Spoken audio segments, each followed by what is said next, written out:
Yo, what's up, guys? It's Dantavius. I know my shirt is very small, but that's just because I still haven't figured out how to do laundry after 25 years, but that's okay. Yo, I gotta interrupt myself real quick so I can roast myself. What are you looking at, dog? Look into the camera, you idiot. Stupid. What is this, your first video? You look like a moron. All right.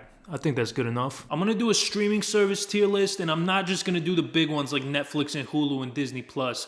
I'm gonna throw in a bunch of obscure ones, maybe some ones people haven't heard about, and maybe, maybe you might learn something for once on this channel. Probably not, but hey, it's worth a try. Anyways, let's stop wasting time with this dumb intro and just get into it. All right, let's begin. Let's start with Disney Plus. At a price point of $6.99, it's not too expensive, but to be perfectly honest, there's not a lot of good content. Like, all the new Disney remakes are horse shit. They got The Mandalorian, that's good, but once you're done watching that, what else do you have other than the classic films that you've already watched probably 15 times? So I think I'll give it a B. It's not bad, but it's not great. Tubi is basically a collection of content that none of the other streaming services wanted. They have movies like The 40-Year-Old Virgin, who knocked up Sarah Marshall and felt super bad about it. They also have a bunch of Nick Cage films that nobody cares about. Being free is the only thing keeping it out of F tier. Man, Netflix is the OG, so I gotta give them respect for that. Also, they do have a fair amount of good original programming. Like, once every month or two, there's always a new show that I enjoy watching on there, so I have to give Netflix a S. Lifetime Movie Club, honestly, I love Lifetime Movie Club only because I make videos shitting on movies. So for me, Lifetime Movie Club is like a treasure trove. But honestly, for $3.99, it's not bad because they actually do have a lot of okay, decent movies, even some pretty good ones. So for $3.99, it's really not a bad value at all. So I'll give it a B. I cannot say the same about Hallmark movies now. It's similar to Lifetime in that they have a bunch of corny movies, but they're not even as good as the Lifetime ones. And it's more expensive. It's $5.99. Hallmark. What are you doing, bro? Who's running the finance team over there, bro? You guys are insane. You're crazy. F. Discovery Plus. It's actually a pretty good deal at $4.99, and they have 90 Day Fiancé on there, which is the only show that makes my girlfriend stop bothering me. So I give it an A just for that. Sundance Now, it's $6.99.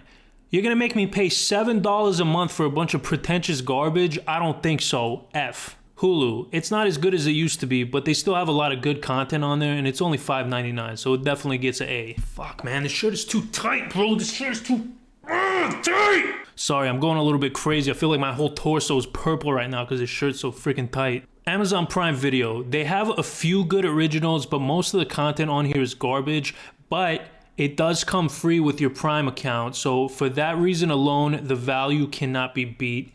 A. Crunchyroll, it's $7.99, which is a bit pricier than some of the other options, but if you're a weeb, if you really love anime, there's no other option, so I gotta give it an A. Crackle, it's free. Also, it is better than Tubi from what I've seen, so I give it a B. Apple TV, it's mostly garbage. I mean, they have 2 or 3 good original shows on there. Everything else is pretty poo-poo caca. If I didn't get it free for a year with the purchase of my Apple TV, I definitely would not get it, but it's not the worst, so I'll put it in the C category.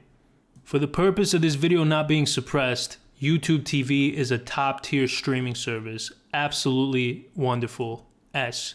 IMDb TV, this is the best of the free streaming services. I think they're owned by Amazon, but still, it's free and there's a lot of good stuff on there. A. I forgot to include it on this tier list, but HBO Max is my favorite streaming service. I'll put it in S tier 100%. It's $14.99, so it's a little bit pricey, but I mean, come on, they got The Sopranos. Forget about it. Gabagool.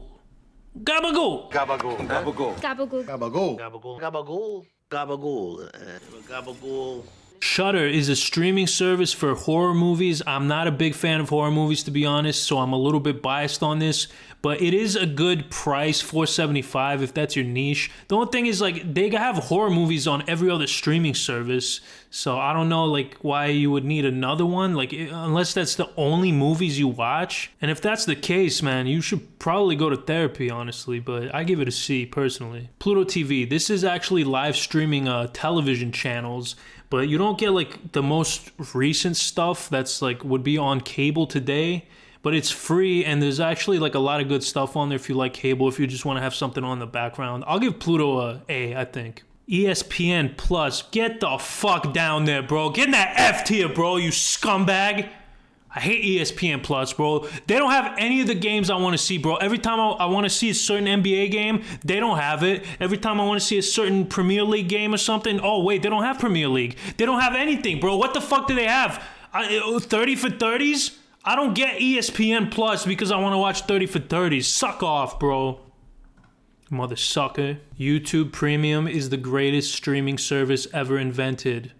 Showtime has always wanted to be HBO so bad, but they'll never be HBO. You hear that, Showtime? You will never be HBO. Why are you charging $10.99 a month for Showtime? That's crazy. Who's running this, bro? You know how insane that is to be charging $10.99 a month for freaking Showtime? Get down there. Get on that C. The only reason I'm not giving it an F is because Boardwalk Empire is on there and I like that show a lot, but still. Peacock, they have a lot of good stuff on there, and they say it's free, but it's not really free. All the really good stuff is locked behind a $4.99 paywall, and for that little stunt, you get demoted. You could have been an A, Peacock. You could have been an A, but no, you get B. Mother sucker. CBS All Access, it's $5.99, but it's pretty average, honestly. The only good things on there are like Star Trek, if you're into that, or they also have the Twilight Zone, and they have all the MTV stuff, so I really like Guy Code. But it's not great, B. Sling. If you're going to get Sling, you might as well get cable. You're paying $30 a month for a bunch of cable channels, and most of them aren't even good, so C. Fubo TV, on the other hand, is more egregious because it's $60 a month, and it's like the same thing. I mean, it's okay if you want sports, but come on, bro. Give me a break here. F. AMC, I'm kind of torn on this one because on one hand, they have The Walking Dead, which is one of the most overrated shows ever. They also have Breaking Bad, which is the most overrated show ever. Yeah, that's right, I said it. Better Call Saul is better. But at the same time, they have Mad Men, which is a really good show. I'll give it an A just because it does have a lot of good stuff on there, but it doesn't deserve the S. Vudu, they're actually owned by Walmart, and it's not a bad free streaming service, but it's not great, so I'll give it a B right there with Crackle. Well, there we go. I think we got most of them. Let me know if you guys agree or disagree with my choices in the comments. And if you like this video, just subscribe. Come on, please. Do it.